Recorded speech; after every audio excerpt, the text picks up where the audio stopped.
देश आजाद हुआ तो लोकतांत्रिक प्रणाली को लागू करने के लिए संविधान की रचना हुई और संविधान की रचना के बाद पहला आम चुनाव 1952 में होना था और वो एक बड़ी चुनौती थी कि चुनाव किस तरह से प्रजातांत्रिक ढंग से कराया जाए जिसमें तमाम नागरिकों की भागीदारी सुनिश्चित हो जाए। और इसके लिए काम भी शुरू हो गया। सुकुमार सेन पहले देश के मुख्य निर्वाचन आयुक्त बनाए गए। उन्होंने निर्वाचक नामावलियों का काम शुरू किया। इसके बाद आम चुनाव हुआ और आम चुनाव में जिस तरह की चीजें देखने को मिली वो आज कल्पना से परे हैं। संविधान निर्माता बाबा अंबेडकर साहब बॉम्बे की सीट से अपना चुनाव हार गए। जवाहरलाल नेहरू, लाल बहादुर शास्त्री, तमाम बड़े नेता चुनाव जीत गए। 80 लाख महिलाओं के वोट वोटिंग लिस्ट से केवल इसलिए काट दिए गए क्योंकि उन्होंने अपना सही नाम नहीं बताया था। और हर राजनीतिक दल की अलग अलग मतपेटियां होती थी और ये आज आप कल्पना भी नहीं कर सकते कि उस समय एक संसदीय क्षेत्र में, एक लोकसभा में 2 संसदीय क्षेत्र होते थे, यानी एक लोकसभा से 2-2 सांसद और 3 सांसद भी एक बंगाल की सीट से, नॉर्थ बंगाल की सीट से 3 सांसद चुने जाते थे। और आप जानकर हैरत में होंगे कि जब 1952 में चुनाव चल रहा था उससे ठीक 1 साल पहले रिहर्सल के तौर पर एक फेक चुनाव कराया गया नागरिकों को प्रैक्टिस करने के लिए, रिहर्सल के लिए, रैकी के लिए, आप जिस लिए भी समझ सकते हैं। तो वो एक चुनाव कराया गया ताकि लोगों को मतदान करने का, उसकी प्रक्रिया का पता चल सके। नमस्कार, मैं हूं अजीत सिंह राठी और आप मेरे साथ आज देख रहे हैं कि 1952 के आम चुनाव का फ्लैशबैक।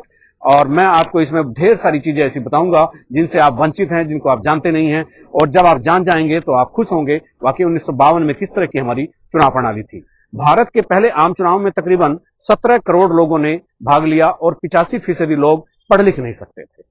इसके अलावा कुल 4500 सीटों के लिए मतदान हुआ और जिसमें 499 सीटें लोकसभा की थी, बाकी असेंबलीज की थी। रामचंद्र गुहा जो एक महान लेखक हुए हैं, अपनी किताब इंडिया आफ्टर गांधी में लिखते हैं कि पूरे भारत में कुल 2,24,000 मतदान केंद्र बनाए गए थे और इसके अलावा लोहे की 20 लाख मतपेटियां बनाई गई थी जिनके लिए 8200 टन के इस्पात की खपत हुई। उनसे उन मतपेटियों का जो है निर्माण किया गया। 16,500 लोगों को मतदाता सूची बनाने का काम सौंपा गया और उनको अनुबंध पर रखा गया।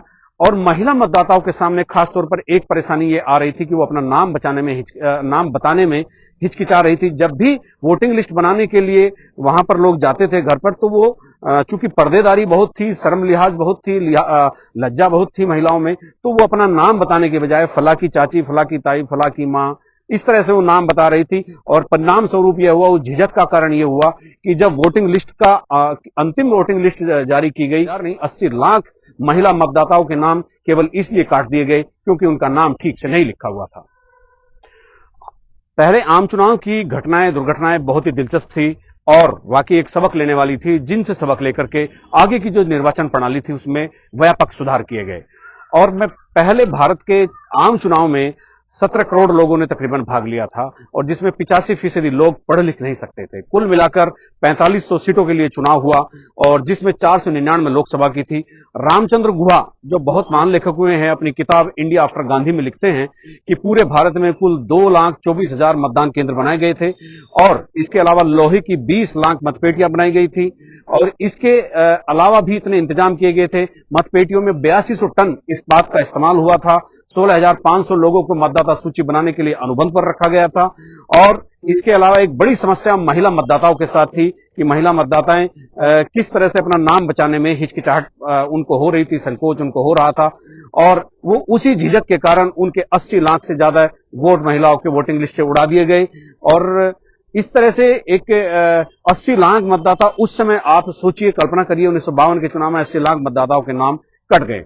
चुनाव करवाने के लिए तकरीबन 56,000 लोगों को प्रिसाइडिंग ऑफिसर बनाया गया था और इसके अलावा जो 2,28,000 सहायक और 2,24,000 पुलिसकर्मियों को तैनात किया गया था। पहले चुनाव कराने के लिए 56,000 लोगों को प्रिसाइडिंग ऑफिसर के तौर पर चुना गया और उनकी मदद के लिए 2,28,000 सहायकों और 2,24,000 पुलिसकर्मियों को तैनात किया गया। पहली लोकसभा के चुनाव में एक चीज और आपको बहुत ही दिलचस्प देखने को मिलेगी कि ये चुनाव 25 अक्टूबर 1951 से 21 फरवरी 1952 के बीच संपन्न। आधार क्या होता था? इनका आधार था कि जो सबसे ज्यादा मत लेकर के आया वो एमपी, दूसरे नंबर पर आया वो भी एमपी। यानी एक कॉन्स्टिट्यूएंसी के भीतर 2 एमपी चुने जाते थे। और वेस्ट बंगाल की एक सीट थी नॉर्थ बंगाल, उसमें तो 3 सांसद चुने जाते थे। और ये आज की तारीख में कोई कल्पना भी नहीं कर सकता कि एक कॉन्स्टिट्यूएंसी से 2 एमपी चुनकर आते हो। ये इनका आधार क्या होता था? इनका व्यवस्था 1957 तक जारी रही। और जब ये सारी चीजें, सारी जानकारी इलेक्शन कमीशन की और लोकसभा की वेबसाइट पर भी पड़ी है, आप देख सकते हैं। बड़ी दिलचस्प चीजें थी। और पहली लोकसभा का गठन हुआ और पहले जो स्पीकर बने वो थे गणेश वासुदेव मावलंकर, और वो पूरे 5 साल लोकसभा अध्यक्ष रहे और लोकसभा का सफल संचालन किया। चुनाव संपन्न हो गए और 364 सीटों के साथ, यानी 364 एमपी के साथ भारतीय राष्ट्रीय कांग्रेस एक सबसे बड़ी पार्टी बनकर उभरी। जवाहरलाल नेहरू की अगुवाई में लड़े गए चुनाव में इसको बहुत तरीके से लड़ा गया था और जवाहरलाल नेहरू एक छत्र देश के नेता चुन लिए गए। पहला आप एक जिज्ञासा और आपकी शांत कर देता हूं कि पहले आम चुनाव का पहला वोट हिमाचल के चीनी जिले में डाला गया था। तो यानी जब 1952 में चुनाव शुरू हुआ, 1951 के लास्ट में 52 तक जो खत्म हुआ, वो चुनाव था 1952 का, पहला मतदान, पहला वोट हिमाचल के चीनी जिले में डाला गया। देश में जब पहला आम चुनाव हुआ तो देश की आबादी 36 करोड़ थी और 17.36 करोड़ मतदाता चुनाव में अपना मताधिकार का प्रयोग करने के लिए वोटिंग लिस्ट में शामिल किए गए थे।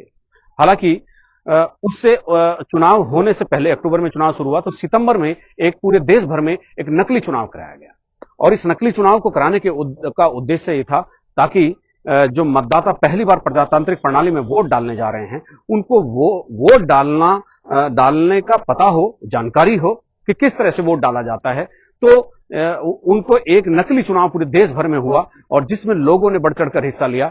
और उसके बाद फिर आम चुनाव की आधारशिला रखी गई और उसके बाद आधार चुनाव, मतलब 1952 का एक पहला चुनाव हुआ। इस चुनाव के मुख्य बिंदु एक बार फिर मैं आपको बताता हूं। इस चुनाव के मुख्य बिंदु थे, यानी 36 करोड़ की आबादी थी पहले लोकसभा चुनाव में, 17.36 करोड़ मतदाता थे और 45.7% मतदाताओं ने अपने मताधिकार का, यानी वोटिंग राइट्स का इस्तेमाल किया था।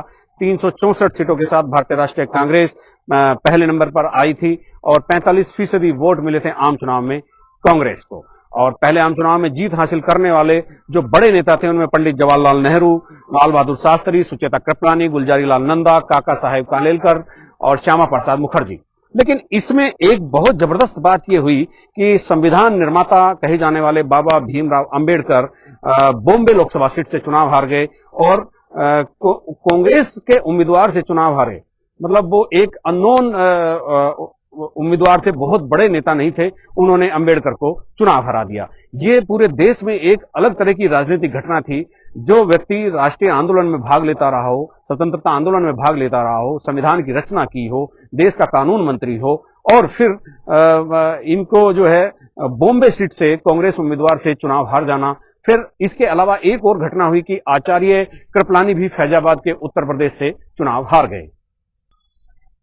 अब आपके मन में इस बात का कौतूहल होगा कि लोकसभा चुनाव तो पूरे हो गए, लेकिन उस चुनाव में किस दल ने कितनी सीटें प्राप्त की, ये एक जानना बेहद जरूरी हो जाता है।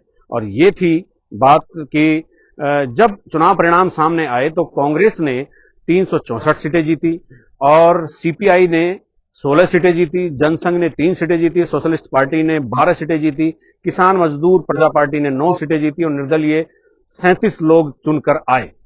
तो ये एक बड़ी बात थी। कांग्रेस के कोई आसपास भी नहीं था। और पहली लोकसभा किस तरह की थी, लोकसभा ये भी मैं आपको बता देता हूं। पहली लोकसभा में 677 दिन काम हुआ, यानी जब लोकसभा गठित हो गई, सरकार बन गई, तो सत्र कितने दिन चलता है मैं उसकी बात आप कर रहा हूं। इस 677 दिन काम हुआ और 1952 से 1957 तक अपना कार्यकाल पूरा किया।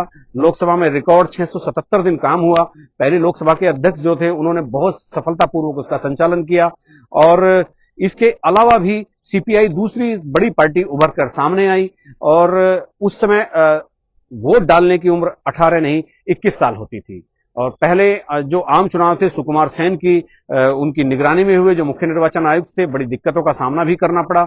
और इस तरह से ये एक पूरा, मतलब मतदाताओं को जागरूक करने के अलग अलग तरीके होते थे। आज तो इलेक्ट्रॉनिक मीडिया है, अखबार है, सोशल मीडिया है, और तमाम फंड्स हैं, होर्डिंग ये लगाओ वो लगाओ, तो पोस्टर बैनर बहुत सारी चीजें हैं, लेकिन तब नहीं था। तब क्या करता था चुनाव आयोग मतदाताओं को जागरूक करने के लिए? वो करता था कि चुनाव आयोग उस समय जब वो जितने भी मतदान केंद्र बनते थे वहां पर लोगों को जागरूक करने के लिए नुक्कड़ नाटक कराए जाते थे, गांव में मुनादी कराई जाती थी, गांव में नुक्कड़ सभाएं होती थी, लोगों को जागरूक करने के लिए वो एक कार्यशालाएं लगती थी, लोगों को ढूंढ ढूंढ कर गांव से प्रधानों के जरिए, सरपंचों के जरिए बुलाया जाता था, उन्हें बताया जाता था इस तरह से चुनाव करने। एक और दिलचस्प बात जो मैंने आपको शुरू में बताई थी उसको विस्तार से बताता हूं कि हर दल की अलग पेटी होती थी, उसका कलर अलग होता था, उसका डिजाइन अलग होता था, यानी हर राजनीतिक दल की एक अलग पेटी होती थी। पहले बैलेट बॉक्स आए, फिर ईवीएम मशीन आई, लेकिन उस समय जितने भी राजनीतिक दल चुनाव लड़ते थे उनकी अलग अलग पेटियां मतदान केंद्र के अंदर रखी रहती थी, उन पर नाम लिखा रहता था। जिसको वोट डालनी हो तो वो कोरे कागज पर लिख करके मत पेटी के भीतर डाल देता था। जिस भी पार्टी को वोट डालना है उसी की मत पेटी में वो एक कोरा पन्ना उस पर लिख करके डाल देता है, मैं फला दल को वोट कर रहा हूं। तो इसके लिए बहुत ही अलग तरह का ये सारा मैकेनिज्म उस समय शुरुआती दौर में किया गया था, और घर घर जाकर मतदाताओं का निबंधन करना और जो बहुमत मतदाता की निरक्षरता को ध्यान में रखते हुए जो कार्यक्रम चलाए गए थे वो भी अलग अलग तरह के थे, और मतपेटियां सब अंदर अलग अलग रखी हुई थी। तो ये भी एक अलग रंग था उस चुनाव का कि हर राजनीतिक दल की एक अलग तरह की मतपेटी होगी, उसका कलर अलग हो, उसका डिजाइन अलग होगा, और उन पर उनके चुनाव चिन्ह अंकित कर दिए जाएंगे। और अंकित करने के बाद मतलब ताकि ये कोई गलत फहमी ना रहे, और इसके लिए लोहे की 2 करोड़ 12 लाख मतपेटियां उस समय बनाई गई थी, जिसमें करीब 62 करोड़ मतपत्र डाले गए थे। यानी जो है अलग अलग जो तरह के जो मतपत्र थे वो सब डाले गए थे। मतपेटी और मतपत्रों को संबंधित मतदान केंद्रों तक पहुंचाना भी एक बड़ी क्रेडिट की थी, और उसके लिए इतनी बड़ी चुनौती थी कि बहुत सारे कर्मचारी बीच में ही रह गए, बहुत सारे बीमार हो गए, चूंकि लंबी यात्राएं थी, दूरस्थ क्षेत्रों पर मतदान केंद्र थे, तो उस समय बहुत समस्याएं मिलकर हो गई थी, और इतने संसाधन नहीं थे, आधुनिकता नहीं थी, संचार की व्यवस्था बहुत ध्वस्त थी, तो वो बहुत ही मुश्किल एक काम हो गया था।